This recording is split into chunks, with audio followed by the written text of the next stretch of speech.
Guys, welcome back to the show. Today I have a special guest on the Everyday Athlete podcast, Zack Hazlett. Zack is one of my current Everyday Athlete online coaching clients, and he's a fellow former D1 football player who played for Miami of Ohio and now works in tech sales as an enterprise account executive for Stratus. And he's also a proud father to his daughter, Lainey. So Zack, welcome to the show, brother.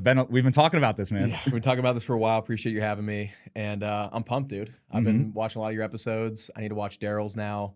Need to watch yours with Chris as well, because I'm sure there's going to be a lot of parallels with my wife and I. Absolutely. As well. So, but no, pumped to be here and excited to get into it, man. Yeah, absolutely, man. Yeah, like Zack said, guys, we've had many conversations at the gym and just behind the scenes in regard to his health and fitness. You know, he spent some time as a coach and trainer as well before he stepped into his tech sales role. So we speak a lot of the same language. We share a lot of similarities, a lot of same interests, a lot of things that just parallel. So I think this episode is going to be really fun in that regard. But to kind of take things back, bro, to the very beginning, I really want you to take us back to where you're originally from, you know, kind of dive into your background, where you grew up, and really what eventually led you to playing college football.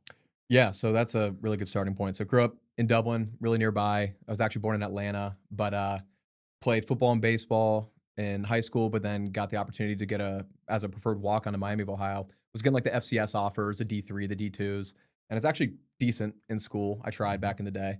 I feel like you were a smart guy. Yeah, I feel like you're not giving yourself credit. Yeah, I got into Carnegie Mellon, so I was getting like the Penns, Carnegie Mellon, and like some good schools. Nice. But I visited Miami once. I'm like, I'm coming here. So luckily, one of my good buddies' dads actually played in Miami. Got some connections. Sent him my film. They're like, yeah, you have a spot. So came in early, and then majored in stats and analytics. I started out as bio pre-med. Playing football, and that actually leads into like some of the things we're going to get into today. But switched to stats and analytics, and played for all 4 years. Actually played 4 positions as well. So I came in at right around 6 foot, 170, got up to 205 after about a year and a half, and then would fluctuate between 195, 290 or 205. Played QB in high school. Came in as a safety at Miami, and then scout team quarterback while I was safety. Won Scout Team Player of the Year, and then corner for a little bit, which was hilarious. Dom Robinson, shout out, who's on the Texans now, was a receiver for us, and then he got moved to edge in COVID and got drafted. That's a whole other story. Then got moved to actual quarterback and then receiver my last 2 years. Now that time has been absolutely transformative in who I am today, I would say. So again, graduated with a stats and analytics degree, but then COVID hit, and I was done with football. And dog, I was lost. So that was going to be my first spring with no football. I was like, I'm about to go nuts. We were, as you know, in football, like you have 2 days max during the week, and that's 300 miles an hour with the teammates. We're going out, we're getting after it.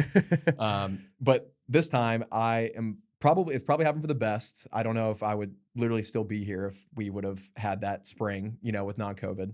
But I went home, had to kind of get real with myself where football did not end up how I wanted it to. So I came into Miami with the intent of getting on full ride scholarship. 3 of some of my closest friends did. 3 of them were my roommates, McWood, Con, Donnie, shout out my boys, and they deserved it. And a lot of my other teammates did or got on scholarship as well from being preferred walk-on. And if you were to ask my former teammates, I think they'd speak for me skill-wise or like athletically, I was there. But mentally, I was not. So a couple things I was dealing with in college and have been navigating ever since. So one, autoimmune disease, ulcerative colitis. Got diagnosed going into my senior year, my redshirt junior year. Then also, and I don't talk about this as openly as I used to, had a prescription drug problem, which very high functioning, like had a great time in college. Don't get it twisted, but it was a lot. And it was something to also navigate through.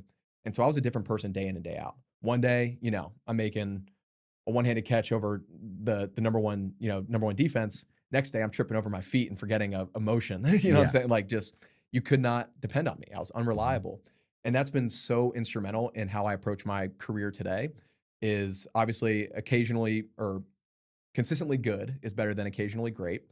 And it's about how you just consistently show up, and are you dependable? Are you reliable? And the best ability is availability, all the sayings. And all those became clear for me after falling short of goals that I had set out to achieve. And to this day, that's still like the biggest chip I have on my shoulder. I'm like, you set out for like a major goal in your life and you fell short, and you will never get another chance to get it back. Which when you look at it first, it sounds kind of morbid, but I can take that into my career today. Whenever I feel myself starting to fall short and kind of fall off the rails a little bit, people ask, like, how do I stay disciplined? Mhm. That's the most common question I get. I started my fitness account like 3 years ago. Again, we'll get into that. And that's out of pure passion. I was Yes. like, when I started it, I'm like, I don't care if I don't get more than 200 followers. Mhm. I want to post my workouts. I want to show that like my journey in being a better version of myself. And now whenever people ask me, how do you stay disciplined? I have a deep why. I have failed miserably, which Mhm. again, it's probably way more serious in my head compared to people who grew up with me like, hey, dude, you played college football. Like, sweet. For me, I'm like, no, I fell short of a major, major goal. And now I know how to fall back into routines Mhm. because I can see myself falling into those same thought patterns that kept me from reaching my goals in the past. Yeah. Um, yeah, now I'm in software sales. Mhm. If I can get back into that Yeah, too. yeah. So a lot of the internships were done, and I'm like, I got to get my life together. So this is back to 2020, and I'm still dealing with like the getting off. It was Adderall and Vyvanse. I was Mhm. prescribed elephant doses of both. Yeah. And I was taking elephant doses, and Yeah. it almost cooked my brain for the long term. But luckily, again, I'm completely off and have Yes. no issues with that anymore. Love my caffeine still and my nootropics, but Absolutely, yeah, bro. definitely a healthier alternative. Yes. Got a sales internship with a local company, IGS. Found out sales is really competitive. Mhm. It's a craft. So again, just perfect parallels from athletics into career. I'm like, dude, and you get paid for performance. Mhm. So I'm like, I get to talk to people, I get to be competitive, and I make more by doing better. Done with stats, like never getting into a data analytics position. I don't want that. Mhm. So got a full-time offer after I ended up finishing like top intern. And then I spent a year there, was I guess technically number 2, shout out Ed. He taught me a lot there. And so, but I was doing really well, but then I wanted to get into B2B, remote, and startup. Former Miami football player asked one of my former teammates, it's like, hey, you know a guy who, these are his words, like who's sharp and a hustler that you think would be good for like this position we're hiring for this small startup. And my buddy said me, so which was super cool. Got the opportunity there. That was 2022.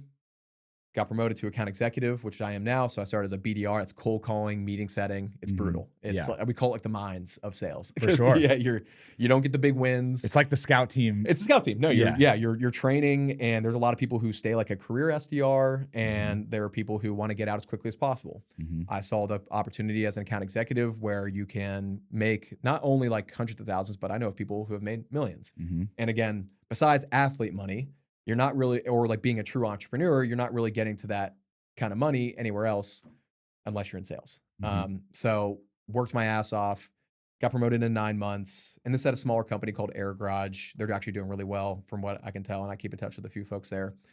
And then went over to Kojo, spent there for 2 years, got promoted 4 times, just in their like tier of account executives, and now I'm over at Stratus Nice. and have learned a ton every step of the way. Has started off as biting off more than I can chew, feeling like I'm not good enough, feeling like I'm inadequate, having imposter syndrome. But then also every single time I buy into what I know I can do, I think back to in the past when I had fallen short of my goals. I Mhm. try to apply those lessons to my career today. Dude, absolutely. And that's the only way to grow, man, is Yeah. like you sometimes really do have to bite off more than you can chew. Yep. You know, do more and just learn how to handle it, learn how to adapt, and then progress beyond that point. And dude, we talk about that all the time where like those parallels between progressive overload in the gym can directly be applied to work capacity. And I think that that's something that's so fascinating to me, man, because I was even talking to Christina about that recently, where like the workload that I'm managing right now, like year one entrepreneur Zack, like would have never been able to handle. I would have crumbled. But like over time, you learn how to get more efficient with what you have on your plate so that you can then handle more. And that's the only way you grow and scale. Yep. Like, bro, I used to have this mindset early on as an entrepreneur where I was like, it's going to get easier from here in entrepreneurship. And in reality, it's the opposite. It never gets, It never gets and easier. anything too. No, anything. It only gets harder, Yeah. but we just get better at learning how to handle it and manage the workload Totally. so that we can handle more and adapt further. And so, dude, I love what you said in there about the chip on your shoulder, because I relate a lot to that. Like, Yep. I very much so, when I fell short of my goals of playing in the NFL, Yeah. I kind of had a little chip on my shoulder. You Yeah, know what I for mean? sure. And dude, it was hard for me because I even talked about this on the podcast with Daryl on episode 15, but I was just talking about how like my goals, like the top end of my vision of my goals was kind of like get a scholarship, get on the field at Ohio State. Yep. And I Which feel like, kudos to you. And Thank like, you, dude. like that's awesome. And I know how challenging that is. yeah. and what it takes to like get there. Mm-hmm. And I have so much advice for kids who want to be walk on and like get on scholarship. Yes. But, yeah. Hey, we'll have to. Too. No, we're definitely gonna have to get into that. Yeah. But bro, that was like the top end of my vision of what I wanted to do. For sure. So like when I got there, I was like, damn, is this it? Like I did it. What's kind of next? And it was almost like, I don't want to say like too late, but it was almost like I had basically seen my vision through. Yeah. And I did not have kind of that next step of like the NFL was not part of that initial vision. Nice. You know what I mean? Yeah. So it was like, once I achieved that, it was almost kind of like, all right, now there's this opportunity for the NFL, but it was a little bit like later on in my career. And I was like, put all the chips into that. So then when it didn't happen, and even like toward the end of my career, when I was making all these tackles on special teams and they were comparing me to, some of these guys we've had on Ohio State in the past that like made a killing in the league off of special teams. So they were like comparing me to that. Great career. All that shit. Great career path. Yeah. So I'm like, bro, I'm like comparing myself to that. I'm all in on that. So then when it didn't happen, it's a punch to the gut, man. And it's one of those things that I think a lot of guys, and even guys that have made it in the league and then they get cut or end short, it's just very easy to almost let that chip on your shoulder turn into like a negative thing. Yeah. But what's cool about this conversation is like we've used that chip as a motivator to keep pushing forward and keep accomplishing. And so, dude, I think for you, because this is something that I feel like hits all of us, mentally, emotionally, you kind of tapped into it a little bit there in the beginning. But when, football finished for good, like when your career was over, mentally, emotionally, what was that transition like for you? Dude, I feel like I just got over it. Yeah. You know what I'm saying? I do too. I still have like flashbacks to where I'm like, you should have made this play. Like, how would you not remember that? Like, you had this opportunity too. I'll bring up one scenario real quick. I was starting again. So I started on, of course, they didn't even update it on my roster. Makes me so mad. I started on special teams my junior year. Nice. My stock was going up. Like I was at my 4th position. I was number 16 now. I was a receiver. I'm like, oh, got some swag. Yeah, I got some swag now. They had me like for like, I don't know if you remember for the individual pictures, when you're starting to become a guy, they actually have you do like poses and stuff. Yeah. Like so that was my professional photos. My 3rd year, they finally had me. I'm like, oh yeah, we up now. And that's where I was so immature and didn't realize that it's like JJ Watt's saying rent is not owned, it's leased. Dude, it's so true. Even with business, what we just talked about when we were coming in here. Our career, business, literally everything. And when we were growing up, you hear that you're like, oh, that's so hard. But now once you live it, like all these life platitudes don't actually hit until you live through it and learn and fail at it. And then you can apply it back. Anyways, Bowling Green, perfect route to go block a punt. Would have changed the trajectory, I'm sure, of my college career. I take the wrong angle, I miss it, and then they take out the punt return team. Again, I was mentally inconsistent. I was not prepped, and my coach told me all week, he's like, this guy's gonna be lined up right here. He's gonna down block. You replace him. Yeah. You're gonna naturally want to go forward first. And I didn't fucking listen. Anyways, as I've you been can tell, there. I've been there. I'm still obviously, but again, I think like, and we can get into like faith stuff too, but like I just really believe that this did happen for a reason, because I believe it has made me a better husband, father, person, son today. And it has allowed me to maybe have like an impact in other ways where I was not meant to be. I wanted to be a guy. I didn't want to just get on scholarship. I want to be a starter, a guy, the guy who gets one, and he has a chance to like someone that you consider goes for the pro day for NFL. You know what I'm saying? Like that was like the downstream, but that doesn't matter. You're getting into the transition from football into like career and stuff. Yeah, it took me years. Yeah, life. Just life, and your identity's lost. You can't, it's just really hard to kind of feel like a normal citizen, yes. Which is a little, that's a little dramatic, but you just have so much structure. Life. Yeah, you live this different life. You had so much structure. You had a clear goal in mind. There was teams to beat. You had enemies. Like there was very real of what your objective was day in and day out. You knew exactly what you needed to do. You knew exactly what there was a clear criteria for success. Yes. Very clear. And now you can say argue it is for business too, but that's not your true passion as well. And that's what was like the hardest part for me after college, when I got lost in the sauce in college, where I started prioritizing partying, being cool, having fun, hanging out with chicks, and just like party and be just that scene. And it's easy to, and I don't regret it. I had a great time, but I do at the same time where I'm like, I saw my boys who stayed dialed. Two of like the biggest, and I'm very fortunate to call them like very good friends of mine. One of them, one of my best friends. So Ryan McWood, who was my roommate all 5 years, and then Jack Sorensen, receiver. He's in real estate now. He had a quick stint, tried out for the Bengals, didn't quite get it. Extremely talented. Yeah. And McWood also actually really similar to you, linebacker, worked his way up, got on scholarship. and did really well, but didn't quite make it to the NFL. Mm-hmm. But both of them, watching how they operated as college kids, I now can apply like to my, like just being around those kinds of people has like, again, helped shape my life. But yeah, to the transition, really challenging, loss of identity. And now in business, it's like trying to find a level that you have to kind of accept that you'll probably never feel as passionate about something as you did football. It's a game, dude. Yeah. And that's where like I get almost jealous sometimes of people who are still playing. 'Cause I'm like, I wish I would have known and to not take it so seriously. Mm-hmm. And that's life to me now too. I've over these last, for people who don't know, like these last 7 months have been one of the hardest periods of my life. Mm-hmm. And I should have maybe even opened up with that. I'm feeling good now. I've had a lot of time to like reflect, and I always come out better from these hard times, but had a really, really, really bad flare up with my autoimmune disease, which I hadn't for 5 years. I've been managing it really well. Years of just stress and caring way too much about career and money. And, you know, we got married. We have a daughter now who's the best thing that's ever happened to me. But like I was putting all this internal pressure on myself, and it manifested into health problems. And it will. And I think it's really important for people to hear that. Stress is awful. It's way worse. Like I cut out drinking. Everything. It wrecks everything, dude. It's and that's how my grandmother, she died at 57 from an aortic dissection, which my dad is like, she had the worst stress management ever. She was lean, she was fit, she ate good, she ate well, and she died at 57 because she could not handle stress. And I have to like keep that in mind. And so, yeah, the last 7 months, major autoimmune flare up, have to get double hip labrum surgery, which again, I'm getting along just fine now. I'm biking. I'm finding alternatives. We're pivoting. I'm finding working alternatives. with you where like I have my home gym stuff now too, where I like even this morning, just walked into my garage, assault bike, quick dumbbell lift, bang, feeling great. And then also like some other personal stuff that we're not going to share, but I am now better equipped as a man to face further adversity in life. So like this past 7 months were a major reminder that you cannot control those external things that are inevitable. You can try everything in your power to prevent these bad things from happening, but that is life. And every successful person in history has told you, in the Bible, it says several times, you are going to face these trials, but take heed, like you're going to be fine and you're going to be better from it. Every single time I'm reminded, why did I take this so seriously? There is never a destination. That's been another major thing.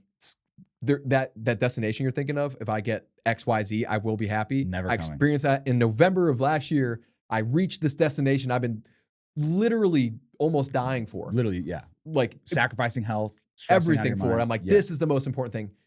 Felt worse. I was in a worse state. And I'm not saying, and Naval Ravikant, I think, is the best person to articulate these things, where it's like, don't not go after goals. That's who we are. But just chill out a little bit, man. We're going to die. Dude, like, that balance, what you're talking about, bro, I think is one of the hardest, most difficult things to do as a high performer. And it's really cool that this theme has came up on multiple episodes throughout this podcast, but this weird balance between I'm going to grind and go after what I want, but I'm also going to have to give myself some time, to calibrate and pull back. And it's this weird ebb and flow, man, of really taking what you do seriously, but not so much to the point that it turns into something like negative. And I've literally found myself learning that lesson so many times in real time, where like, I'll take something almost like too seriously, overly seriously, and then it makes me like too stressed out about that, or like gets me off my game, or like maybe I don't react to someone as well as I could have if I maybe wasn't as like, gripping it tight. So dude, it's this weird balance and ebb and flow of being a killer, but also knowing when to pull back and knowing when to regulate. And dude, I think that it's truly a balance. And, we hear this term balance a lot, and I don't think about it as like 50-50. The way I think about balance is like we're juggling all of these facets of life all of the time. And our focus is going to kind of ebb and flow between those different things. But it's the ability to do all of that, manage all of it at the same time, and feel really good doing it, where you're not like running yourself into the ground, causing the stress to get through the roof, experiencing negative health ramifications. Because you and I talk about that a lot, man, with like the training side of it. That stress can literally wreak havoc on everything, body composition. That's when I started working with you. I'm like, hey man, what was adding to my stress is, so guys, I used to be I did like strength coaching. Yeah. Hit up Zach because I met Zach actually at CJ's camp last year. Camp. Mm-hmm. And then I started following you, and like, which is so funny. Like, you're doing a good job with like promoting your Thank stuff you. because you were speaking to pain points I was like directly feeling, where of course, like pride wise, I'm like, I know how to make my own stuff. Like I've been there, but it's getting to the point where I could not put serious effort into creating my own program that's going to help me like progressively overload, then also take the lift off of, or pun not intended, but take the lift off of like organizing it and showing up consistently. Cause I'd wake up and be like, oh, what should I do now? And so that's why I started working with Zach, and it's been amazing. Like, it's super helpful. Like, I have my specific goals. I consider Zach, you're more like my strength coach, I would say right now. Like you really helped me just dial in my lifting because I need to keep that consistent. Yeah. And it's been super helpful. But what you're talking about, I call it, or this isn't like a new idea, but equilibrium. Yes. It's not a balance, it's an equilibrium. You go far one way and then it goes back the other, and it's kind of just constantly swaying. It's like, bro, Pat said that on this podcast, where it's like you're almost like tapping into this wave and this like and this energy almost. And I can feel it, bro. Cause like sometimes when you're just like out of whack, disoriented, shit's like chaotic, you know how that feels. But then when it's like you're aligned, you're dialed, you know, you're being proactive, you're planning, you're preparing. And while it doesn't guarantee 100% success, by being more proactive than like reactive, you are going to be in a far better position long term. You're increasing your probability of success. That's how, like, there's never a guarantee, but in sales a lot too, like bring it back, like I can keep tying this in, is you're increasing probability of success because there's never a guarantee. What's so funny too is like you'll be in that side of the equilibrium where you're mega dialed, everything's clicking, and life will always find a way to just throw a wrench in that. And it's I feel like the quality of a man is the ability to adjust to that. Well, I was going to ask you, how do you show up, dude? Like when you were just talking about these last 7 months, and I've been literally on the front lines. We've been talking about, we've been going through all of this with you. Yeah. And one thing that I have to applaud you on, man, is like your mindset is really incredible. Like you have not let these things cause you to like get off track at all. Like you've still been dialed. You're like, okay, you know, this shitty thing is going on with my hips, totally unexpected. Okay, let's pivot. Yeah. Let's just do something different. We can always do something over nothing. So dude, I definitely applaud you, like with all the adversity you've had going on, and you can tell that it's real and genuine. Cause even at the very beginning of this episode, you talked about that, about the ability to show up, the ability to follow through because of that chip you have on your shoulder. Cause it's that constant reminder. So I was literally gonna, it's ironic, man. I was gonna ask you that, you know, how in the face of adversity, and when you're going through something like you've been going through over these last 7 months, how do you still show up? What motivates you to show up and follow through? Well, on top of like my personal why of, you know, my past failures, I actually have Remember Why on my Garmin here. That's like, I think it's called Keel watch badges. That's sick. Yeah, no, I didn't know you could do that. Yeah, I've had this like, for that's like awesome. I've had this for like 3 or 4 years now. Actually, that you can see it's wearing off. I will say having a wife and daughter that I provide for helps a lot. Yes. And I now think about that with my daughter, like, how do I want her to live a happy, fulfilling life. And that starts with me. You can't change anything without changing yourself first. So that's, I mean, that anyone will tell you that when you have kids, but you see a lot of lazy ass parents out there. And I've been lucky, I'm so grateful for my parents. I feel like you have good parents, and I know a lot of people who have great parents, but I've also seen a lot of and heard a lot of stories of lazy parents, and it makes me just, it disgusts me, like just how selfish some parents can be. Like, you brought this life into this world. It is your responsibility. Now, there's obviously things out of our control, but it is your responsibility to help create a better life for them. But yeah, so that is really easy to tie back into, where like, I am needed and I am loved and I am wanted. It's really easy to get into your head of kind of attributing the things that are the bad things, like where I like have struggled a lot over the last several years, is I tie a lot of my self-worth to performance. Same. And yeah, to how I guess performance, I can't think of anything else like to kind of build off of that. And it's messed me up mentally. Like I started therapy this year. Haven't talked about that openly, and it's actually helped. I used to be very anti. And I have to find a good one, dude. Yeah, and she actually has done a great job. Because I was like, but she's like helped me like find like actionable things. One, what has evidence shown? Yes. In the past, because going to someone who doesn't know you, and can just like get hear you out of your objectively, head. exactly. Yeah. And she's like, well, it sounds like you've always figured it out. Cool. Could have probably looked that up, but to hear it from someone else, Two, it was like, you are not these bad things that Yes. happen to you. That does not make you a bad person. I would sort of think I'm a bad person. I'm an unsuccessful person because I'm dealing with X, Y, Z. But then you look into, that's why I've been reading more like autobiographies too, and just reading up on really successful people, is they all have shit. Like it's all about how you react to the shit that happens to you. Like everyone has shit they're dealing with, no matter how great it looks on the outside. Some people, yes, are dealt maybe a little bit better hand, but that's subjective. Everyone wants what they can't have. And just realizing, one, chip on my shoulder. So to answer your question, two, family that I'm providing for. And three, dude, again, the biggest thing was that the life is just like, thinking of life as not a movie with an end. It's as someone saw it, it's like a musical. Yeah, like it may sound a little corny, but like it's a symphony, dude. Yeah. Like it's just the music keeps going. And I've like really internalized as of late that the journey is beautiful. It is. And even the shitty parts, they suck and you wish they don't happen, but every single time has like there's been so much clarity as a result, and I just feel myself becoming more of the person I prayed and asked to become. I pray for strength. I pray for courage. I pray for discipline.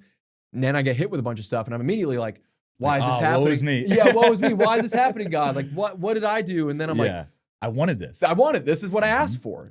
I can't get strength without going through hardships. And not that I want hardships, but it's just like knowing that they're unavoidable. And if I want to be the leader of my household, if I want to have a true, healthy, happy, flourishing family and impact the people around me, and it's not just like the world. I don't usually think like, oh, I want to change the world. It's like, I want to positively impact everyone who I'm like interacting with. Yes, your circle. My circle. And that can proliferate into more, sure. But that's not like, I didn't make an Instagram and start posting fitness stuff to be like famous. Yes. Like that's same. Neither. Yeah, no, you did. Well, and that's your business too. And like, which is awesome, by the way. And not a lot of strength coaches are doing what you're doing. Thank you, man. Yeah, no, 100%.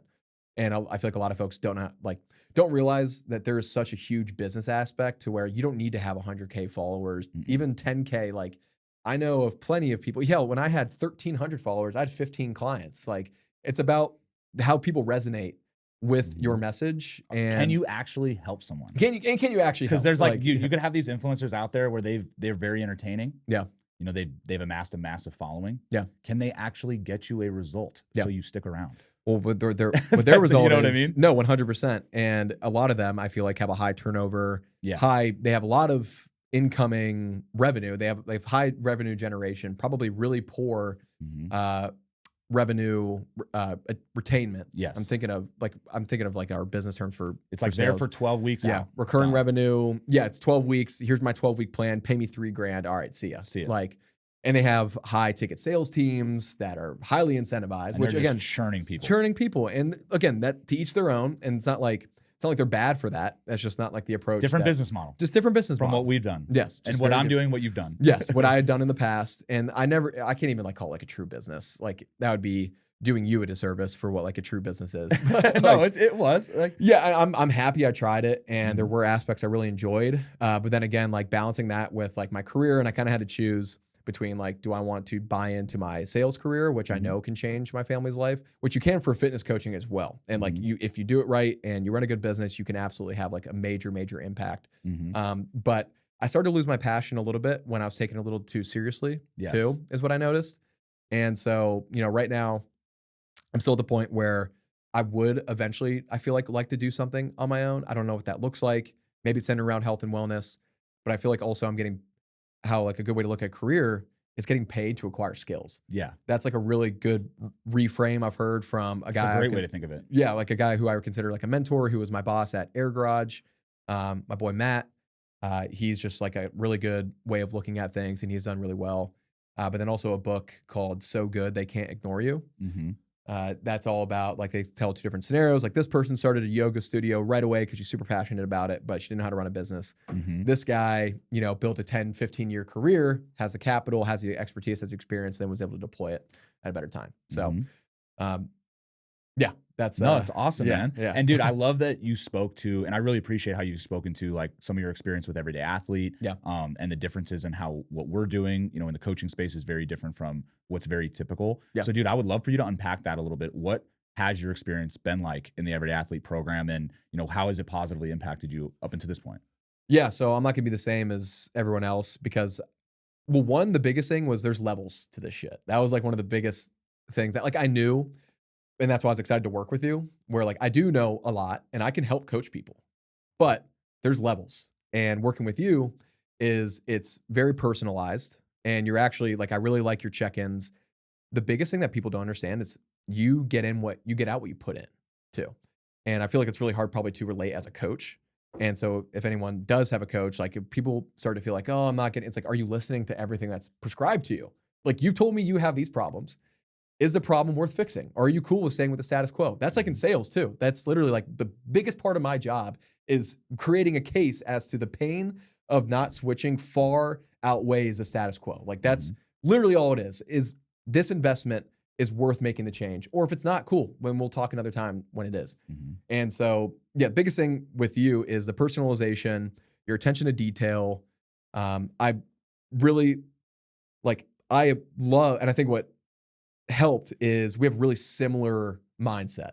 And I gathered that right away. And we have similar background too with our college football and how we were trained and how we approached lifting. It's not all about, like, obviously there's some bodybuilding aspects, especially as you're becoming an adult, you're no longer an athlete, you want to grow some of the show muscles. Yeah. Got to. Yeah. But we still mix in a lot of the athletic movements and the compound movements. And it's a huge emphasis on good, like one of the biggest changes too.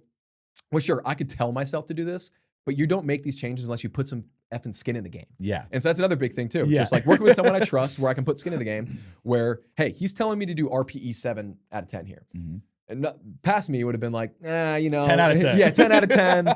Or yes. And I'm like, no, there's a reason for this. And now with the 7 out of 10 too, I can get a full range of motion. And I'm literally paying for this program. So I'm going to get the most out of it. Yes. And now I'm getting full range of motion. I have way more controlled reps. And you saw with my bench right away, like, dude, I had more gains from just starting, go slow to go fast. And that's like such an important life lesson too, is even my new boss, like, dog, you got to slow down. And that has always been a major issue of mine is I'm my biggest enemy. I get in my own way. I try to go too fast and then I don't get the results I want. Then I tell myself I suck and then I take a step back and even so like I relate, bro. Yeah, and you're probably the same way. And I'm sure a lot of people who are listening, like we're not unique in this state, but it can get really frustrating. Yes. And so, yeah, you saw with my bench, just working with you and just taking your coaching and just following the program, just like any other coach, you just listen and watch it work out. My bench went up like 30, 40 pounds, which wasn't like I wasn't capable of it, but taking a step back and just taking a more methodical approach allowed me to bench more than I have since I played in college, just for one example. And feel great. And just feel good. Yeah. My body just felt better. My shoulder, like my elbow tendonitis and my shoulder issues. So I also play baseball. So like I have all kinds of shoulder issues and it's just been feeling way better. Now sometimes I'm still kind of a jackass and we'll go a little outside. Like I just did on Sunday. I was feeling really good. So. Hey, it's okay. But we have that relationship, bro. And exactly. I think that's the part I love the most about the coaching is it's true reciprocation. Yeah. Like you and I have talked about that so many times. It's not like I'm just handing you guys something and you're on your own. It's truly like we're a team. Yeah. We're communicating. And there's things like 90%, like you're doing 99% of what's on that plan. Yeah. And then, you are a smart individual. You know how to balance intensity. Yeah. So I know that, hey, when you're doing stuff outside of the plan, I know you have the discipline, the knowledge, the foundation to fall back on things that aren't going to disrupt your progress. Because that's the biggest thing, man, is like sometimes when you don't necessarily understand how all this stuff feeds together, it's really easy to almost like jack up your progress unintentionally by what you're doing on these off days or these other days of the week. But I feel like you and I, with the many conversations we have and how calibrated we are together, like I very much so trust you to do that.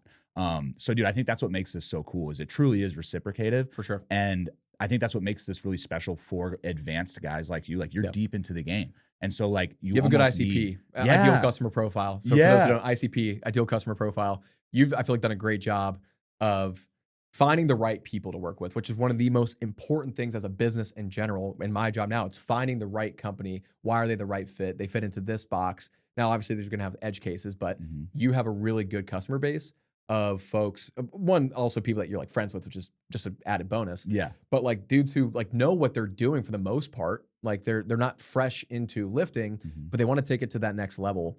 And that's what we were talking about. There are levels to this shit. Like as soon as you think you know, this has been in my career, it's been in fitness, it's been in anything. As soon as you think you got it figured out, there's a whole other iceberg. Yep. Which so what would you say to the guy that's like, I can do this on my own? Try it. And then be upset. And don't be upset when you don't get the results. Yeah. That's where I was at. I kept saying, I'm going to lose some weight. I'm going to get strong. I'm going to recomp a little bit too. I've gotten lighter and like I've lost 10 pounds healthily, like really healthily. Now, again, like part of that was because I was running, but I was following the program too and staying up on my lifting. And I got stronger and bigger in the right places and while losing and leaner. That's sick. Yeah. Like that's awesome. That's all we want. That's literally all any dude wants. Yeah. Is you want to be bigger in the shoulders and the arms and the chest and the back and then slimmer at the waist and don't have chicken legs too. Hit your train them legs, baby. Hit the legs. It can be once a week. So that's another dude. So many people are like, oh, but it's so hard. I'm like, don't tell me, then don't complain when you say you don't feel as good as or like look as good as you want. Like you gotta hit hard legs. And I promise you, you're just mentally, you'll feel better too. You'll feel so much more accomplished. Dude, single leg stuff, baby. Single leg. Unilateral. Yes, unilateral. Yes. For the win. Yes. Yes. Yeah, unilateral, the more technical term. Yes. No, dude, I love this, man. And bro, I just think it's so cool hearing your perspective on that because I think a lot of us guys, like I've hired coaches. Like I've had multiple business coaches. I've had a social media coach. Tom Brady has the GOATs all have coaches for whatever it is. And that's actually like, I need to hire a sales coach at some point too. But my boss right now, but yeah, anyone who wants to be great at something, they could be the greatest in their game, but there's someone always better who can tell you more and find your blind spots and improve. Like, and you can literally jump ahead, bro. Like years. Yeah, 100%. And that's like, I know some people are like, like even my family, they're like, you know what you're doing. I'm like, listen, dog, like, I don't say that to my dad. I don't say listen, dog, but to anyone who's, hey, listen up. Yeah, listen. But it's like, I'm just going to repeat myself. There's levels, and when you have specific goals in mind, and when you keep falling short of these things that you say you're going to do, you got to look at yourself. Like, do I actually want to make this change? Or if you don't, then that's cool. Just stop stressing about it. And I realized I did want to finally make this change. I needed to get more dialed in with my lifting because I also saw long-term where that was heading. I have so much more sympathy for dads now. Dude. So I've been a dad for almost 20 months. I gained like 10, 15 pounds within the first couple months after Lainey was born. And part of that at first was kind of intentional. I'm like, I'm just going to bulk because it's kind of easy to right now. And it kind of sounds fun. One, okay, so never doing that again. Lean is law. And that sucked. I just felt like shit. But two, it's so easy to just fall into that pattern of like, oh, well, you know, I just got to make sure I take care of the fam and work, make our money, and everything else is kind of secondary, which there's always a time and place for that. And there are days where you do have to do that. It's not like every single day, you know, what we were talking about, equilibrium. But I have so much more sympathy for dads because it's so easy to just fall back in that state of like, I don't have time. I'm too tired. I don't have a program in front of me. I don't know what to do. Is this even going to be worth it? Because I'm not going to stay consistent. And so that was also what prompted me to start working with you too, is I just kept falling into that for an entire year. Basically, I was going back and forth between that. I ended up doing a marathon last year. So I guess I still stuck through somehow. But everyone's different. And but I wasn't lifting how I wanted to. My body wasn't feeling how I wanted it to. And I kept waking up and just losing out on time from overthinking. And then I would feel like shit. I would be more reactive to my day. I would be more stressed with work. I'd feel more overwhelmed. And sure, I still ended up getting results, which I'm extremely grateful for. Ended up finishing like 120%, to give a little numbers to establish some credibility. Ended up finishing number 2. Damn it, Hughes. Beat me at the end. But I had the best year of my career by far. The last 2 years were the 2 best years of my career by far. And it was like almost like an exponential growth, which I'm extremely, extremely grateful for. Hell and yeah. It's, like kind of like allowed us to, you know, do stuff with the house and the stuff that like didn't feel like it was going to be real until it did. And I'm extremely grateful for. But at the expense of being just a high cortisol, unhappy, overall unhappy person. And life is too damn short, man. And I was like I'll open up even more here too. Like I was an unpresent father my entire first year. And I have so much guilt around that. And my wife and I, what's been really helpful. So my wife is my high school sweetheart. She went to Ohio State, went to Miami. So like we weren't together consecutively but we've been together for basically 13 years now. Yeah. And we have very open communication. That's how, like, if you want to figure out how to stay with someone a long time, it's very open communication. Mm-hmm. Obviously, you need to be That's how Chris attracted. and I are. Yeah, I'm sure. Like, you need to be very attracted to each other, obviously. Yeah. And there was a third one. I thought, and we make each other better. Mm-hmm. I think those are the top three: open communication, very attracted to each other, and making each other better, pushing each other. She has done nothing but push me to be better. Again, she very much appreciates my work ethic and she acknowledges it. Mm-hmm. But she's like, Zach, like, you can make half, whatever, like, I love you for you. And what we want is for you to be present and here and want to be with us. Like, that entire whole last year, as soon as Lainey was born, like, I didn't even take parental leave, really. Mm-hmm. Like, I just kept working. I took like one true week. And I was still hopping on meetings occasionally during Lainey's nap time Mm-hmm. when she was like a really small baby. And I spent that entire year just like either working, like I work like 60-hour weeks, which that's a whole other conversation. I want to get away from that. And then even when I was off, I'm constantly looking at my phone because I'm waiting for emails. I'm scrolling and I was kind of posting. Like, I didn't have any direction. And it was just constant like, oh, I can't help with that. I'm working. Oh, I'm too preoccupied. Oh, I'm so anxious. Oh, I'm so nervous. And she ended up being like almost like damn near a single mom, man. Mm-hmm. And I think a lot of dads can relate to that. A lot of dads. But that's why people get divorced, dude. Mm-hmm. They slowly drift apart. And now I get it. You used to always wonder like, oh, that can never happen. And again, not that Kelly and I were like had those talks. No, but you see how it can. And she had to tell me like, you can't do this long term, or else, yeah, we are like 10 years on the road, 5 years down the road. Hell yeah, there's going to be problems. We're going to be distant from each other. We're not going to see each other the same way. We don't connect the same way. It's a constant iteration. Just like literally, it's a journey. Marriage is not an end result too. No, bro. It's a journey, and you see so many dads and wives, people like get comfortable to get out of shape. They stop. That brings it back to the fitness. Why are we doing this? Come on, man. Like, you gotta, like, bro. I think about that all the time. I'm like, I have so much intrinsic motivation to stay fit, like literally for my wife. Same. I want her to be attractive. I'm like, in what world would I have the mindset that, all right, I'm gonna let myself go, and then she's just gonna be with me forever and love me and be super attracted to me? It's like, dude, no. Absolutely. Like, I gotta keep going for that, fighting for that. Bro, there's like 3 big things I want to impact from everything that you just said. Kind of going back to the coaching really, really quick, and then I'll move on from that. Like, something that I've really picked up on coaching more advanced guys is like, the more advanced you are in this game, the more structure, intentionality you need 100%. To literally keep progressing. So like, when you're starting out, or like, just trying to build consistency, like, virtually a lot of things are going to work. You're going to build momentum really quickly. You're going to get results very fast. But the deeper you are in this game and the longer you've been on your fitness journey and training, like, the more specificity, attention to detail, and intentionality you will need to keep progressing for weeks, months, and years, and for the rest of your life. So I think that's another really valuable point to where the coaching really serves a big purpose for guys like yourself progressing long-term. And then what you said about being a dad, dude, I relate to it, even though I'm not a father, where, bro, I'm not going to lie. Like, in this recent season of life, this is probably the most strained I've been to like stay consistent with my training. So there was like a couple weeks, I literally sent this in the Everyday Athlete group chat, you probably remember, but there was like a couple week span where I was skipping some workouts. I was skipping like some sessions, or, I'd be having a busy as shit day, 10, 15-hour day. Like you were just saying, 60 hours a week. Like, I live that myself as well, where basically the more you have on your plate, the more strained your consistency will become. And I realized that in that moment. And I had a little wake up call internally where I'm like, nope, I'm not letting this happen. If I have these 5 sessions planned, I'm doing these 5 sessions. I don't care what is happening. Like, I will make time for it. I will be present with that lift. I'll be present with the intensities, the RPEs, the sets, the reps, the exercise, how I'm performing it, every little detail I'm going to be present with. And bro, I feel amazing again. I'm like, man, I got that shit back. I'm feeling good. I'm progressing. My endurance is improving. Like, everything because my training is structured just like you guys. Like, very similar. I treat myself like a client. Like, literally, I have my whole plan laid out. I have the intensities, the progressions, everything, and I follow it, dude, to a T. So like, getting which is what makes back, you a good coach too, and that's where a lot of folks don't. Thank you, dude. And I feel the tangible, results over time, and like I said, performance, body composition, it's all impacted, man.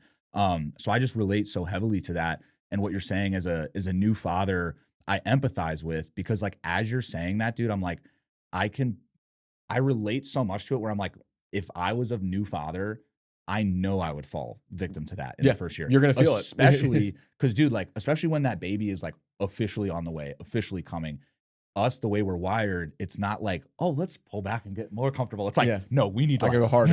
I started working more. We need to go harder. Went way harder. You know what I mean? Started working way more. Started getting way more stressed. Way higher cortisol. So, bro, I would love to ask you, because you're a guy, like, I look at you guys that are dads, and I respect you guys so much for that reason, because we're very much so doing a lot of the same things and like strained in the same way. You get up at dad hours, but I call it dad. You get up at those times. Exactly. Yeah, you're already on that. So you'll be all right. But dude, you also like, you throw that into it, and it is a whole new dynamic. And I would love for you to speak from a father's perspective, because I am not a father.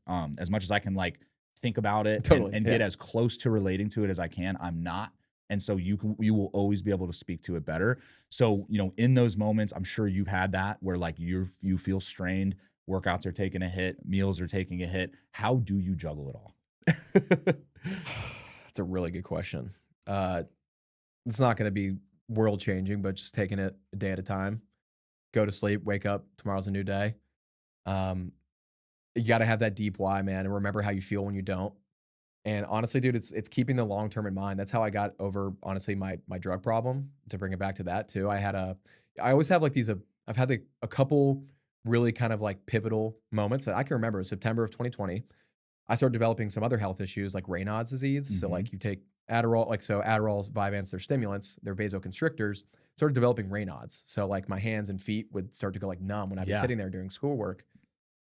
And I keep the long term in mind. I had like basically almost like a vision of where my life was going if I kept this up.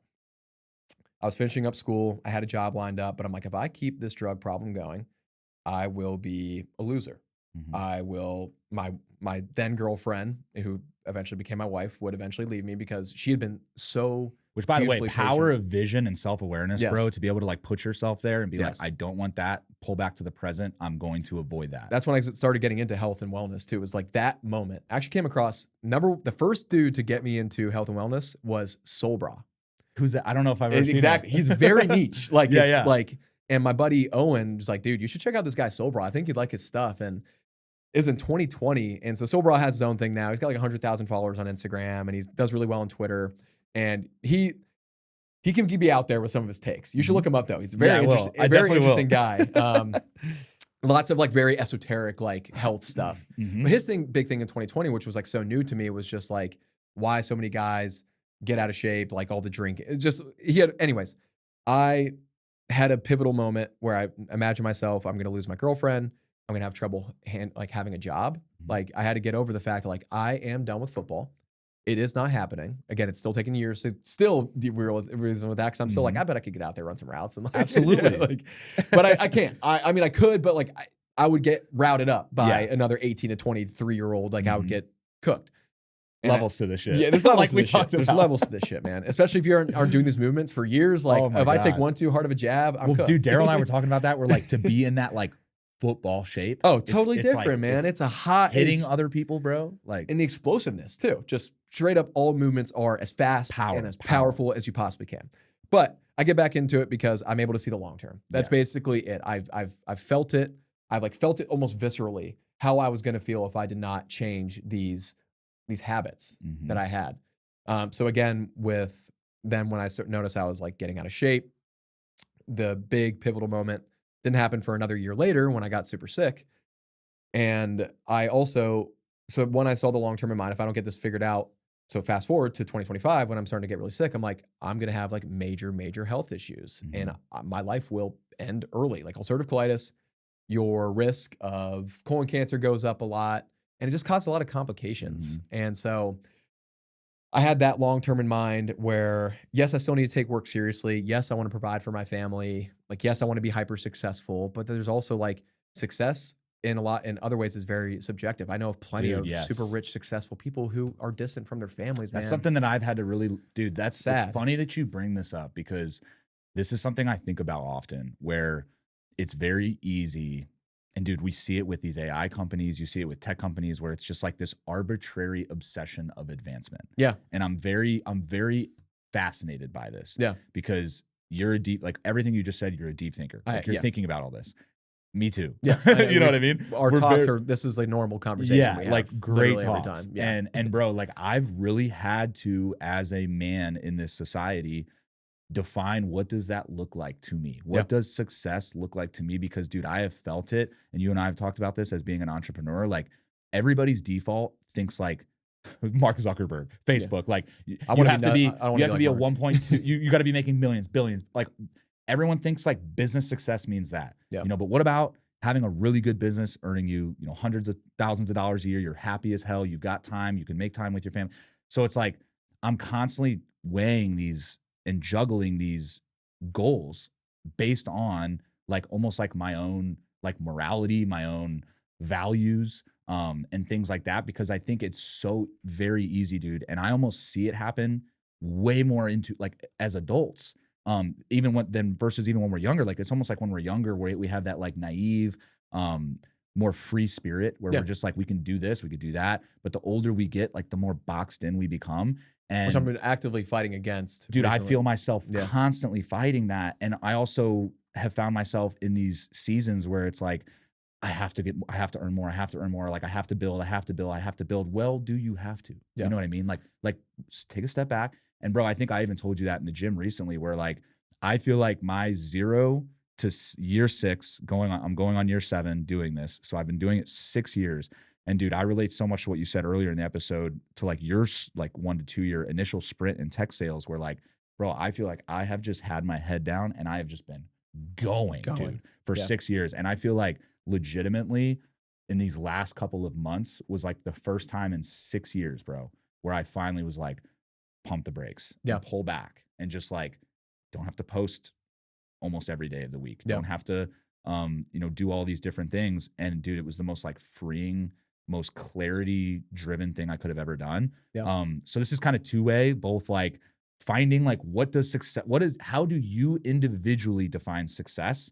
And then, also that other piece to it. So how do you think you've worked with that? Like, do you feel like you have had to change your definition of success? Yeah, from like achieving again a goal that I had, like a monetary goal that I told myself I would feel better and happier and more secure in myself if I reached this goal. I reached that goal and I was worse off. I was more insecure. I felt more worthless. Like truly, like I've had some really, like my wife was like, I've had some really deep depressive episodes. Like, just to keep it real with everyone. Like same. On social media. And I'm sure like a lot of people have, and just like people don't talk about it a lot. And you know, obviously on social media, it's a bunch of good stuff. And you don't want to just constantly post like, oh, I'm depressed. Like I'm depressed. Like, but it's a balance. It is a balance. And so I've learned, just like they tell you, you know, wisdom comes with time and experience. And it's just truly like, you don't learn until you go through it, until you fail. Like you have, and that's what like I have to keep reframing these failures and like these things that just I fall short in, into like, wow, I have now learned this lesson that I've been told forever, that money solves money problems. That is real, and you shouldn't not try to achieve. Like trust me, don't get me wrong. Like having a comfortable amount of money is really helps you. But problems don't go away. Problems don't go away. They just change. They change. And be careful just chasing that. And letting if you idolize it, family, every loved ones, everyone else kind of like fall by the wayside. It's all values, man. Like at the end of the day. So I juggle it by learning and having idolized. I basically idolized money for like 3 years. I think all of us guys do. It's the culture. It is. And we're on social media too. And we see dudes our age. Like there are tons of sales guys. Like in some worlds, I'm doing great. I'm top of the line. Same. There's a whole other world of dudes that I'm not even close to. Same. It's just like where you compare that's why, dude, it all falls back to like what we said, where it's an internal game. Like, and dude, I find myself fighting that constantly, where it's like, yes, to your point, it's like, and it's weird, bro. I almost think of it like, I don't ever feel like I'm not comparing, but it's just like when you know what's out there. It's almost just like when you know what's out there. It is. You feel this like, oh, I want that too. Or like, why can't I have it? That's what I think. I'm like, I'm capable of that. Exactly. What makes them that much better and smarter? And like, like I should put myself in that position. I bet I could be. And then I take a step back and like, I have a lot of good things I'm extremely grateful for. And that's just coming back to it. Well, usually, dude, what you'll find is when you take a step away from that and you gain that clarity again and that realignment, you realize you've got everything you've wanted. Everything you could ever possibly need. And like everything else is gravy. And so again, failing, falling short, and taking that lesson, realizing I have everything I could possibly need. So I forget what your initial question. No, you're good, bro. But no, yeah. I think that was great. Yeah. And I think that that's so important for people to hear, because I have felt that, dude, as a man so many times in my life. Like, I need to do that, or like I need to arbitrarily chase that. But it's like, do you really need to? Like, why? What is? And I think it all stems back, values for one, but the why. And bro, like, that is why I am like literally so obsessed with why. Because like, when you understand why you're doing something, or why you are in the pursuit of something, you have that clarity. Remember why. Remember the why. Because dude, it's true. And like, in your fitness, in your training, in business, in life, it's like, when you know what you're doing, why you're doing it, like, you will feel success. Like, you'll feel fulfillment. But it's usually when we're like chasing things that are out of alignment with us, that's when we start to feel that negative feedback. Feedback. You feel empty at the end of it. And I feel like I've been fortunate to where I've caught myself before falling into the, like, where you can't turn back, where like, again, one, you hear of like the parents who end up getting divorced a lot of times, where there's like maybe like a hyper successful dad or something, and they're super rich, but the parents like don't see each other eye to eye, and they get divorced. They're miserable. And I feel like it's because the dad probably had great intentions to start. They had great intentions to start. Like, I'm going to focus on the money in my career, and you're going to focus on raising the kids. But then the dad ends up being not as involved with the kid's life, and they're no longer in tune with their wife, and they fall out of love. And because love also is an act, it is not a feeling. And you have to keep try, dude. You have to keep pumping into it. That's been a huge, major, again, adult life lesson that I actually started learning at like 24 too. Because like Kelly is my best friend. Yes. And we love each other deeply. And is it like the same like puppy love that when we were in high school when we first started dating? Of course not. You grow up and you evolve. And she has changed. I have changed drastically. My roommates tell me. We share so many parallels, man. Yeah. I'm the same way, dude. Like, you probably changed the most out of anyone you know. I'm the polar opposite version of myself than like who I was in like college. Agreed. Yeah. Literally. The exact opposite. Polar opposite. Yeah. Literally. Like, dude, imagine the opposite of everything we're talking about. Yes. That was me. Me too. Trust me. Probably had a great time in college. Yeah. Had a great time in a lot of ways, but definitely we neted that wake-up call. We would have gone out and had a good time. Yeah. Which now, again, I barely even touch alcohol. I know. Same. Which I had my first couple of drinks for the first time in a while this past weekend. Because again, we were talking about like the cortisol and stress. I'm like, the worst part for me is stress. Like, if I can, like, I'll be all right if I have a couple of drinks. Yeah, bro. But yeah, I've been able to like take a step back. And again, it's not I'm going to be perfect. I'm only 28. I have to keep reminding myself that. But when I think long term, is I have to keep coming back to, I don't need to have everything I see in front of me, where you see posted online, this guy's a sick car, sick house. Then they post their family too. And I'm like, oh, wow, they have it all. It's like, okay, well, I don't know everything else they're dealing with in the background. Right. A lot of people put on facades. And I, again, saw I also felt it as well, because my daughter loved her mom, my wife, so much more than me. Now she's starting to come back around because I'm way more present. I feel like it's like natural. It is. And that's what they say. Like, they always have one and the other, but like, she also just was so much more involved with her. Right. And she would like not even want to like be around me sometimes and want me to hold her. I'm like, I get it now. Like, this hurts way more than a deal not coming through. Well, I was going to ask you that, bro. How does a really good question to ask you would be, how does your training and fitness help you as a businessman and help you as a father? Yeah. Even just this morning, it's when I don't get my lifted in the morning, here's like an example. I have something looming over my head the rest of the day of, I didn't get my training in. Shit, that's a check mark item that is now looming.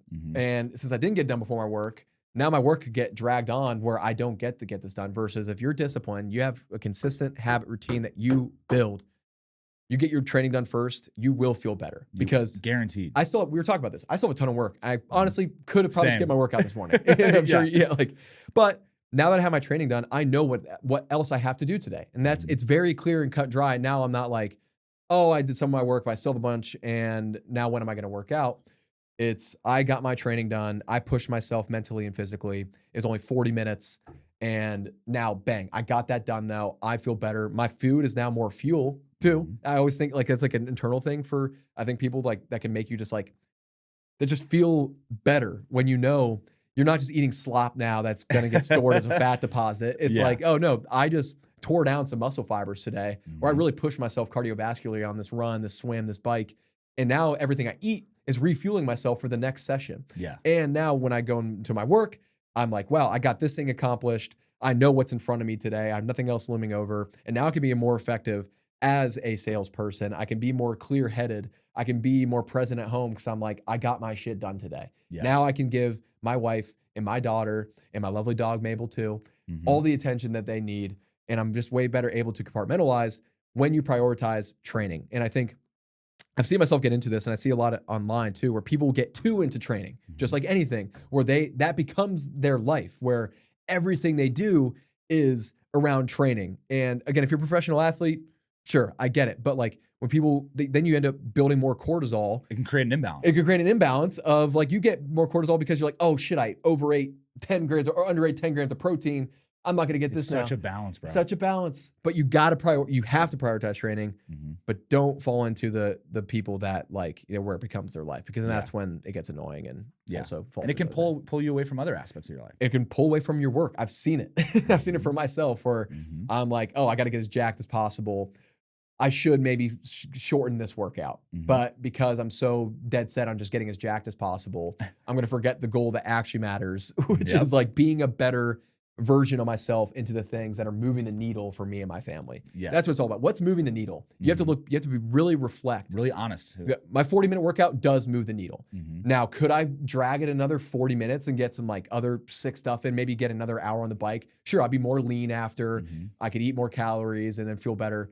But that's not moving the needle anymore. Right. It's past the breaking point. There's a inflection point. Yes. So little tangent there. Dude, no, I love that. And I think it just speaks volumes to the importance of those practices in your day-to-day and what they do for your mental health, what they do for your organizational skills, what they do many studies. What they do for your time management. Yeah. I'm like, bro, like we have to be to that point, because I just see it, man. Like I have a lot of conversations, especially over the course of 6 years, bro. I've had so many conversations. That's sick. You've been doing this for 6 years. Thank you, you were, what people probably don't know, and I'll bring it up, is that you did work a job prior to starting it, and you took the leap of faith. I did. Which is very inspiring. And pulled I can tell you. Pulled out my 401k, bro. Dude, literally. That's 2 awesome. 2 years, which again, probably not smart, but luckily, I mean, I have one now. Like I've got my savings, I've got my investments, I've got all of that dialed in. But like when I started, bro, I mean, like I had a certain amount of money built up in my 401k from like my first 2 years in that sales job. And I literally pulled that out and just jumped in. So like pretty much starting at like a negative. And then dude, literally from that first year, like just been steadily growing every year. Had like a little bit of like a maintenance plateau between like 2024, 2025. But then, 25 grew back up again, and then really on slate to hopefully have my best year. Nice. You know what I mean? Hell yeah, man. So yeah, man, it is wild in that regard, where it speaks volumes to everything that we're talking about, man. Like this has been, I think people say it a lot, but like entrepreneurship is like the biggest personal development journey of all time. Dude, 100%. I mean, bro, like talk about like being honest with yourself, because like if you're lying to yourself, if you're not honest with yourself, if you're not self-aware, if you're not literally holding yourself back, like if you're not constantly improving and evolving, you have to evolve your business and improve your marketing and your messaging and how you're approaching, and also retaining clients too. Because you do a great job of keeping people engaged, but there's some people that maybe start to like stray away because life is happening. Yeah. And like, I get it. Like you get out what you put in. That's same with a software solution too that I'm selling. Like these companies, they'll be the perfect fit sometimes. But if you don't implement correctly, if you don't have the right people at the right place, and you don't commit to these next several months to get this in place, it's going to fall short. And then you're going to be like, oh, it didn't really help it didn't us. work. It didn't work, man. And I see that a lot. And I actually, unfortunately, like, so I was just saying coming into this, just like pipeline just got thinned out a bit for things, a little bit out of my control. And maybe I didn't do a good enough job of positioning it as like, hey, here's how we're going to plan this out, but pushing out. And like everything happens for a reason, but just how it all applies. It's literally, they're the same principles apply to every aspect of life. Yes. And how I do believe in how you do, for the most part, how you do anything is how you do everything. I believe in that wholeheartedly. Yeah. And I have a lot of things I can get better at. We all do. Yeah. And actually what I wanted to say too is like where I really think people get it twisted too, though, is just because you are fit does not mean you're going to be a better person. Yeah. And this is kind of like maybe off the rails a little bit, but I've thought about this deeply because I see so much like shit on social media where they're like, they make fun of fat people. Yeah. I'll just call it straight up. They're like, oh, you're out of shape. I don't listen to you. I know plenty of people who are maybe in really bad shape, like physically, who are so much about their other things. They're a present father. They provide, they clean, like just really good other morals, and they're active in their community. And I feel like a lot of folks on social media love like buying into like just being fit makes Yeah. you a better person. No, if anything, that's when if you go too far to that realm, you become Any a extreme, narcissist. any extreme. Yeah, and you become a narcissist, and you think like you start coping. That's cope to think that you're going to be a better, more successful person just because you're fit. It all folds in together. Like, Yes. sure, I'm really grateful for the shape I've built myself in. Yes, I've always been like naturally pretty lean. Like you see old pictures of me.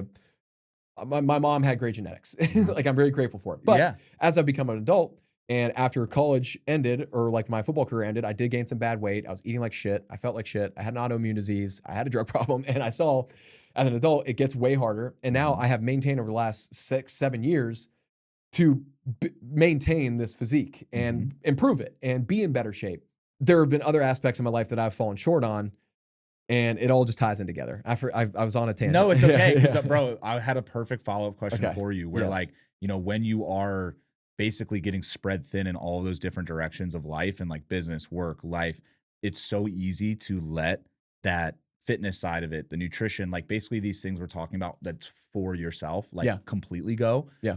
What would you tell somebody who maybe has experienced that, who has let it go, who has, you know, life is busy, they're a new dad or a new mother, and they're juggling work with those new responsibilities. And the first thing that goes is the nutrition, the training, the activity, the stuff that you would do for you. Yeah. So what would you tell somebody who maybe has gone through that or is going through that? Start small. You got it. And you got to just, there are things where you got to have a why, but you got to start small. Yeah. And so you already, let's say you have the why, you know, you need to make the change. You keep saying tomorrow. You keep saying like, and I've been there. You keep saying tomorrow. Tomorrow I'm going to fix it. Tomorrow I'm going to fix it. Set the fucking alarm at 5 a.m., 4:30 a.m. It's gonna suck. It's gonna suck. It's dude, have a bloom next to you. Like low key, pump your cortisol for a little bit. To get that, you gotta.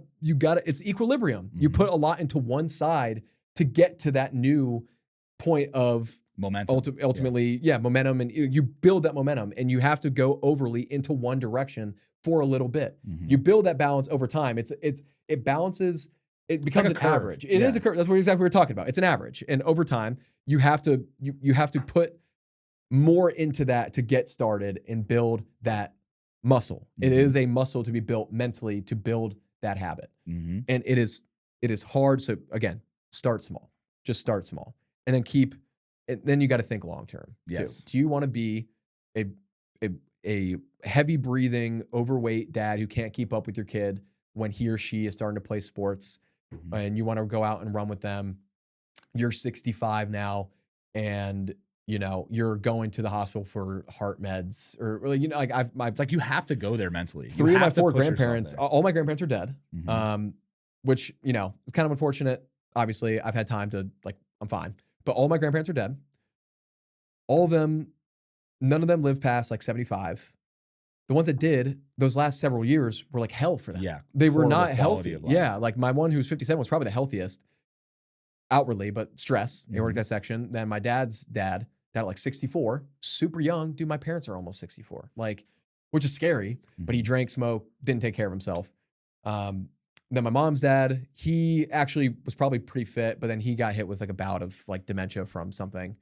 And then my grandmother smoked, drank, lived a very full life, really enjoyed herself, but she died hard. You know what I'm saying? Cancer, stroke, sad. And it's you watch these people deteriorate. So I think about that too. You got to have that in mind, the end in mind. And not, again, you don't have to be a monk. Right. You don't have to be morbid about it. But I think it's, dude, I just never will forget this. And I actually saw it on one of those, I draw these little cards in the morning sometimes, and I'll send them to you guys in the group chat. But I saw that practice one time. It was an activity where you would literally project to your 80, 90-year-old self and basically based on the way you are living right now, if you changed nothing, imagine what would you look like, or what would you feel like? What would life look like at 80 to 90 on this current trajectory?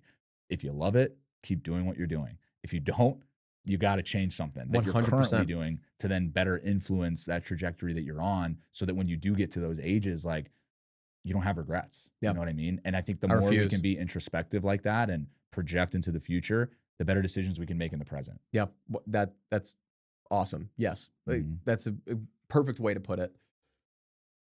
And the regrets piece too. Actually, it's funny. We've talked about this for You always kind of want what you don't have. Like for Yeah. me, we talk about with my Yeah, we like, talked about sales. that in the gym. Yeah, like with sales, yeah, you can make like you can have a blowout several years Mhm. where you get way more than one deal changes the Correct. course. But then, and those aspects are really cool. And there's like entrepreneurship involved with sales because you're managing your own territory. Mhm. It's like your client base, which is cool. And that's like the closest thing I'm going to get to entrepreneurship unless I become one. But then I'm also very passionate about fitness. And Mhm. I look at what you're doing sometimes. And I'm sure we've talked about this. You saw, Yeah, yeah. and I've told you what happened with me, and you're like, oh, wow, like that would be cool if we could have that Mhm. in fitness coaching. But then I also look at you, I'm like, damn, that's so cool. Zach gets to wake up and go train people. And like his Yeah. job, like even when you're working a lot, Mhm. you're super active. Yes. Is that fair to say? Like you have your Absolutely. admin work and you got to make everyone's programs and you do that. Well, dude, I was telling Christina this literally between my like 6 and 7 a.m. in-person groups, I'm at like 9,000 steps. Which is exactly, that's what I was going to say. Yeah, you're moving a ton. Yeah. And that's just like, I love feeling lean and active. Yeah. And I'm like, that doesn't sound like a bad thing. And like, I tell myself like constantly, I feel like I'd be the most fulfilled. I say I want to get into sales leadership. Mhm. I really do want to help people like realize their potential. I could see And you doing that. thanks to, yeah, and I would love to. But then I'm like, why don't I just cut to the chase? Like, I would love to coach football Mhm. and strength coaching. And I'm like, yes, I would take a hit money wise, like Yeah. for a while. Mhm. But then I'm like, at the end of the day, I just don't want to. I don't want to die and be like, damn, I should have tried coaching. Yeah. You know.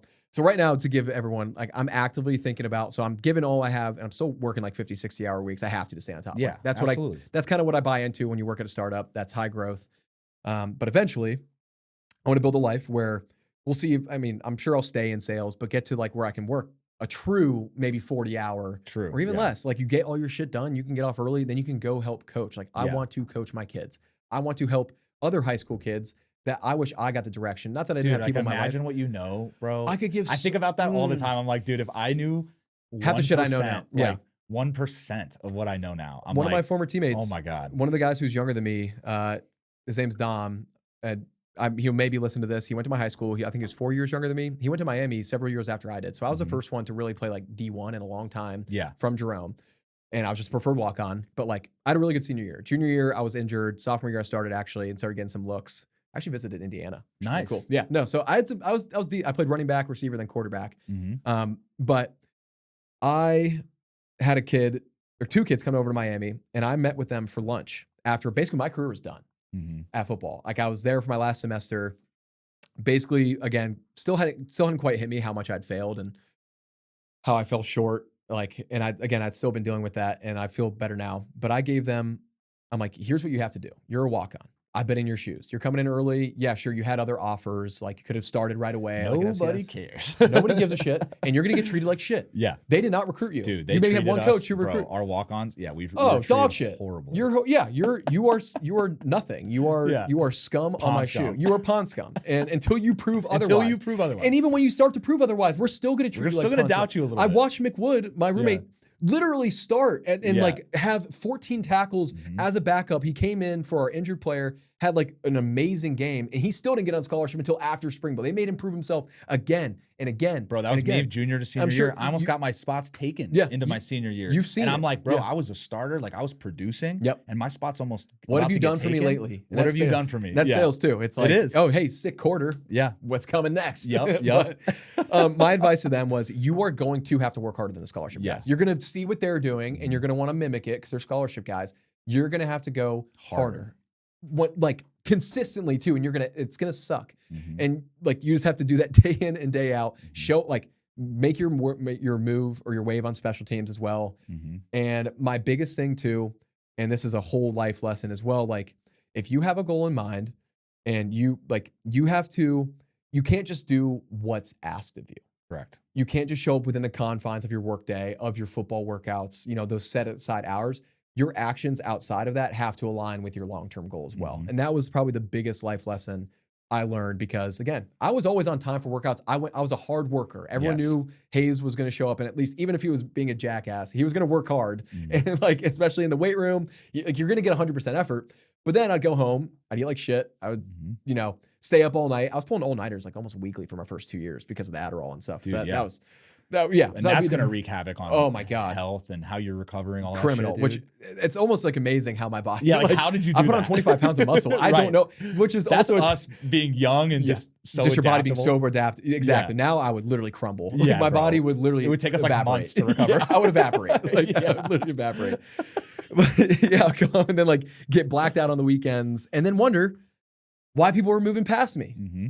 You know, I'm like, oh, I'm trying hard. I'm working hard. It's like, dude, how can I tell myself, like, you're lying to yourself? You say you want something when you're not going to have everything else aligned with that. Mm-hmm. And so that is, again, taking a step back to where, like, sure, I could want to be the greatest salesperson ever. I've seen it with, and I'm going to use Tom Brady as an example, greatest quarterback ever, greatest football player ever, accolades wise. Mm-hmm. Guess what, dog? He's divorced and he was away from his family forever. I think about that often. Big example. Big example, bro. Yeah, huge example. I would fanboy if I saw him. He's like an idol. Like he's a like one of the GOATs. But a great example. Great example of, is it really everything? Like, I don't know. Exactly. Like you have to decide, like the individual has to decide that. Like maybe, I don't know, maybe he is. Yeah. And if he's cool with that, then great. You Yeah, exactly. I found out I'm not. We are not. And we have those values. And so, dude, I think it's good to like take those real world examples and like learn from others. Totally. You know what I mean? The example's right there. It's right there. Everything we just talked about. And everything everyone's told you your entire life, that money isn't everything, that you can't care too much what people think. You know, follow passions, like all this stuff that sound trite and they're platitudes. They all come true as you just live more life. Mm-hmm. Things will get better. You live through it enough, you start to just kind of learn to adapt. It's all a lesson, bro. It's a lesson, and it's a journey. Adaptation, and it's a journey, dude. And there's it's no like, end goal. No end goal. And I love that you said that earlier, because it really does bring all of this together, where like it really is just a continuation, man. Like relationship, marriage, our health and fitness, business, literally life as a whole. It's just a constant continuation.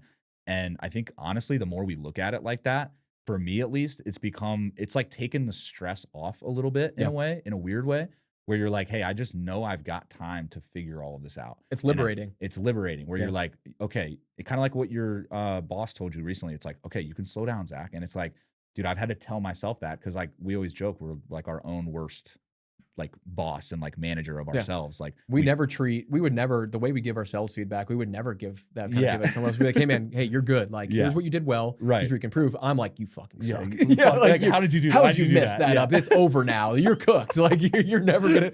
And I'm like, wait a second. That is not. Like that's not productive. That's super unproductive. That would destroy.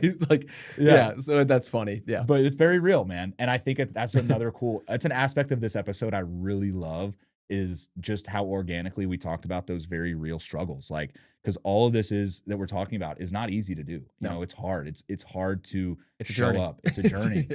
So just be open to those lessons, be open to seeing, and I'm just encouraging the audience, like be open to learning these lessons and just growing through these challenges. And I think that's one of the biggest things that I could leave with the audience. And you and I talked about that, bro, where it's like, you can have a really shitty day, you can have a great day the next day. And it's like, that's gonna happen. Like you're gonna have days. And like, I know I need to hear this, and I would have needed to hear this like throughout this time. But to your point, like you could have days, you could have weeks, you could have a month that's just shit. Yeah. But you know that if you're doing the right things, if you're being proactive, because I was literally gonna ask you that earlier, man. Like, how do you kind of keep your head on straight with like you know, the sales, like the mindset of like, you're constantly having to, like you were saying, like you got the pipeline you're feeding, like it's closing, a juggle, it's existing you know business, what I mean? It's closing, it's being strategic about existing accounts. It's a process. It's a process. It's making sure you're clear-headed as well. It's kind of like what you said with entrepreneurship. Like if you got to fix yourself first. It's like, all you first. Yeah. And that's the weird thing, because then it's like, that's what you can control. Right. Because when we get busy and shit does hit the fan, and like life is lifing, like we let ourselves go. But it's like, no, you are the most important variable here. Yes. How you handle your mental health and your physical health, like that is directly going to feed into how you show up as a father, your time management, how you show up in work, how you manage the stress load from work, which is whether or not you take that home to family. So it's just all connected. I like the way how you said that. You are the most important variable. Yeah. First. It's the only thing you can't control. It's the only thing you can control. Yeah. And that's the hard thing for people to internalize, including myself. Yeah. There's a book called The Cost of Control, which I was going to read at some point. I need to read that. Yeah, dude, my new boss, he's pretty dialed in, and he and I've had some really good chats where you know, he's a true coach. Like he'll tell Yeah. you what's up. He's not afraid to like kind of like a football coach, Yeah. which I have not seen in the professional setting Mhm. yet, which I really resonate with. It Yes. made me immediately better. Yeah. When he's not afraid to tell you like, hey, you're sucking here. Yeah. Like, Yeah. you know what I'm saying? But Yeah. like, here's what you can do and here's where you're messing up. Mhm. And some people hear that kind of feedback and they get all defensive. Yes. Like they don't get it. And I hear it, Yeah. I'm like, he's definitely right. Mhm. And that's where a lot of athletes translate into entrepreneurship and sales, because we've been a part of that, Yes. where you have to take that feedback and adapt and Honest, adjust, or else open someone's feedback. going to take your spot and beat Mhm. you. Yes. Yeah, Dude. man. Great, yeah. great episode. That was awesome. Hell yeah. Good No, stuff. but dude, this was great. I really, I mean, dude, like I just really appreciate you coming on here. I feel like we could literally talk for probably like 3 hours. I'm sure I'll have you on again. Yep. But dude, just to hear the realness between fatherhood and entrepreneurship, business, sales, the journey of, you know, football, transitioning out of football, taking those skills, applying them. But then there's just this evolution of life, man. Yeah. Because I feel like a lot of people will resonate with this, especially some of these struggles that we've been through and we've overcame, and it doesn't stop. Like, I think that's the thing to really leave with people, is that like, even as we talk through these things that we're very confident in and that, you know, we've learned through failing, it doesn't stop for us either. Like, we're still going to fuck up. We're still going to fail. We're still going to have things that we do that we regret.